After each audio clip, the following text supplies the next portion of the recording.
Josh McCown did what he could, but not enough. Only 9 points for the Eagles. This one is about the Seahawks, who again go on the road and win. Ugly, weird, fine. They're moving on. Omar Ruiz caught up with the incredible rookie DK Metcalf after the win.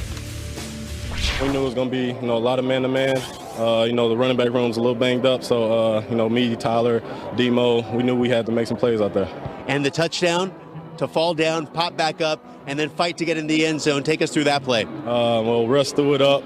I had to stretch out for it, and, when I fell to the ground, I didn't feel anybody touch me, so I got back up, and I wanted a touchdown, so I was just fighting for it. The Eagles were 4th in the league in stopping third downs this season. You guys, all night long, were able to convert on long third downs, including the game ender. How were you able to convert so easily tonight? Just staying in third and manageable sometimes, and then when the play presented itself and we had to make a play, we stepped up and made a play. Especially with 3 in the backfield, anything's possible. DK Metcalf looked amazing, lighting up the box score last night. Some huge plays, most receiving yards, as was said by a rookie in a playoff game in all of NFL history. And all of this happened on the road.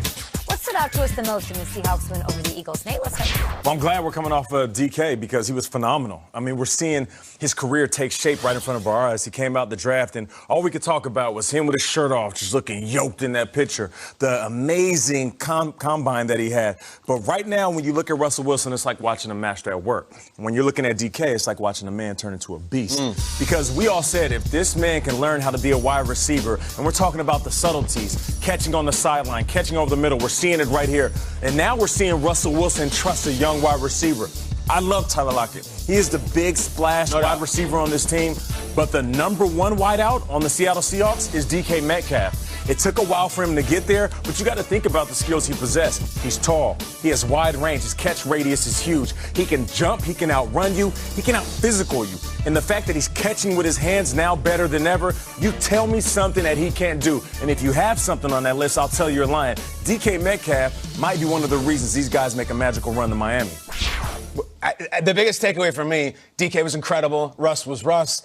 But after a whole weekend of really satisfying, shocking, fulfilling games, this one left you feeling a little bit empty. Seahawks, there's no asterisks. Don't get me wrong. You won the game. But Carson Wentz getting knocked out of the game after 8 snaps changed the entire deal here.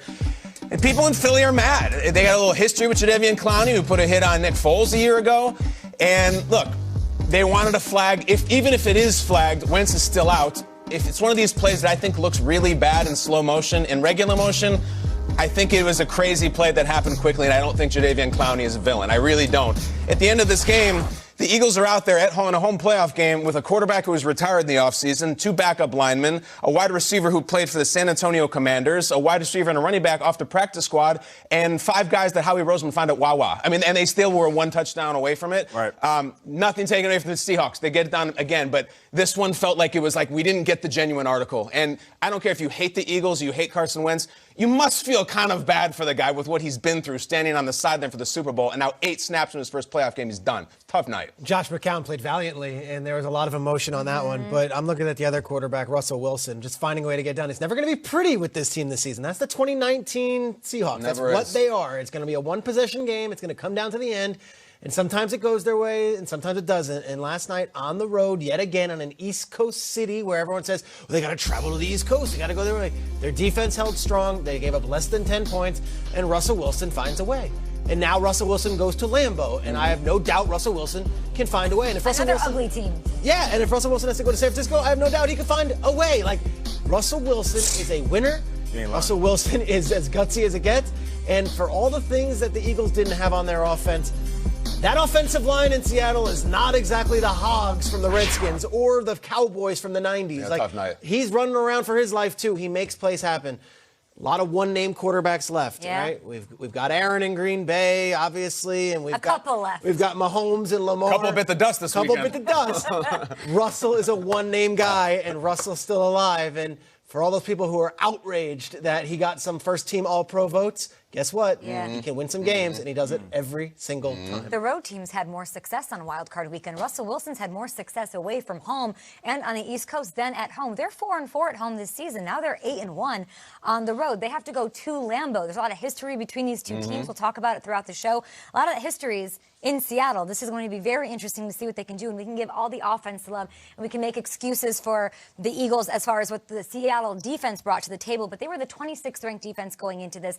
They weren't great. Nobody was talking about them. Clowney was everywhere. Wagner was everywhere, and they went up against the #1 by PFF graded offensive line and got 7 sacks yesterday. So that defense, if it can show up in the certain spots it needs to, they can make waves in the playoffs. No doubt about it. They were balling out there. At GMFB with your thoughts, of course. We've got more highlights up ahead, but we've also got a coaching search. It finally happened. The search now starts for the Cowboys. Ian Rappaport joining us now from New York. Middle of the Seahawks-Eagles game. Right in the middle of it, we got the news out of Dallas. So what is the latest on the Cowboys head coaching situation?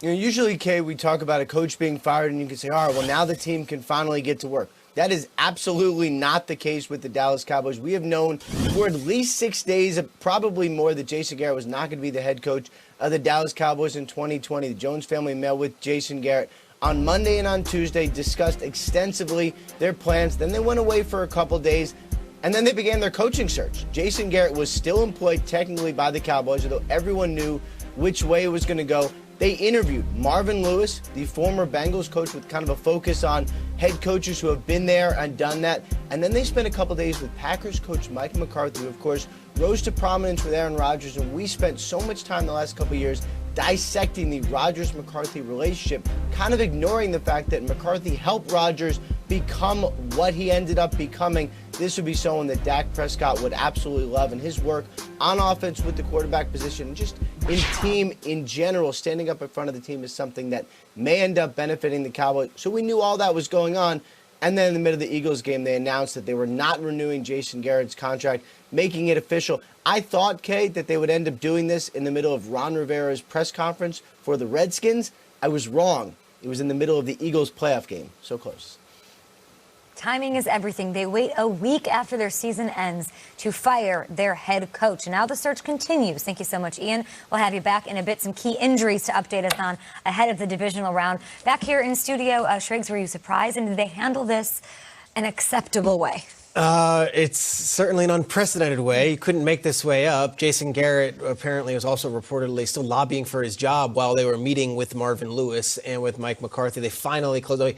I don't know what that last week was for the Dallas Cowboys. I'm still not sure what the value of waiting the 5 days was, because his contract still didn't expire to January 14th. They didn't get a head start on interviewing any candidates. And what was gained through those 5 days other than confusion and an epic sideshow of a circus, from what it seemed like, with how they were treating a guy they supposedly had such fond feelings for? Now, where do they go? And amazingly, there's only been one coaching hire so far, Ron Rivera, who I think actually would have made some sense in Dallas if that's what they're looking for, with a coach with some head coaching experience.